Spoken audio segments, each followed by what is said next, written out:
Well, to New York now, where redistricting has created chaos in the state's congressional districts. They're shuffling candidates, forcing two incumbents to face off for the same seat. Career representatives Jerry Nadler and Carolyn Maloney worked side by side for decades until their respective districts merged, leaving an open seat in one of the nation's most liberal congressional districts. New York's 10th district has become a crowded battleground between progressive and moderate candidates, with the winner of this race possibly reshaping the future of the Democratic Party. The ballot made up of 12 progressive Democrats who are pushing for more aggressive social policy reforms, things like gun restrictions and climate investment, while a moderate candidate is polling in the lead. NewsNation's Paul Gerke is live in New York. And Paul, opponents are accusing moderate Dan Goldman of being too conservative to serve this liberal district. Is there a large philosophical gap between all of these candidates? Nichole, if you were to ask the candidates, they would tell you the answer is yes. The question that remains to be answered tonight is just how far left New York voters want the Democratic Party to lead them. New York is home to several hyper-competitive races that will have ramifications that stretch far beyond New York's borders. When this election cycle started, Democrats were amped up, primed to take as many as 3 seats away in the House of Representatives. But if things don't break their way tonight, Democrats could lose as many as 5. And the future of the Democratic Party is also at stake here, as established career politicians take on a slew of newcomers with progressive ideals.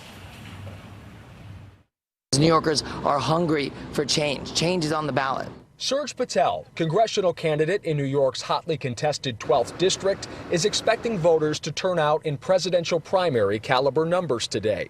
Patel is banking on youth to propel him past Representatives Carolyn Maloney and Jerry Nadler, both in their 70s. The chairs of the Oversight Committee and Judiciary Committee are fighting for a single seat, despite serving side by side for 30 years, after an appeals court ruled Democrats tried to gerrymander districts when drawing a new state map. Some voters tell NewsNation they're eager for change. We haven't done near enough on gun control. We haven't done near enough on climate change. I think they had their chance, and it's time for someone new. Carolyn Maloney led by as many as 10 points in May polling, but now Nadler has pulled ahead considerably. I'd say that I'm a more principled progressive. I mean, Carolyn and I have worked on a lot of things together, but I think I have a more principled progressive record. More than a dozen candidates lined up for the open seat without an incumbent in District 10, another consequence of New York's redistricting. Trump impeachment prosecutor and Levi Strauss heir Daniel Goldman has spent millions of his own money on this race. He's the establishment favorite, endorsed by the New York Times. If he wins, it'll be considered a loss for the progressive wing of the Democratic Party, which is putting up 2 of its rising stars, Yuli New and Carlina Rivera. We cannot have anyone who is unwavering on abortion, someone who is given their 4th position in as little as 3 weeks. In New York 17, chairman of the Democratic Congressional Campaign Committee, Sean Patrick Maloney, is up against another progressive young gun, State Senator Alessandra Biaggi.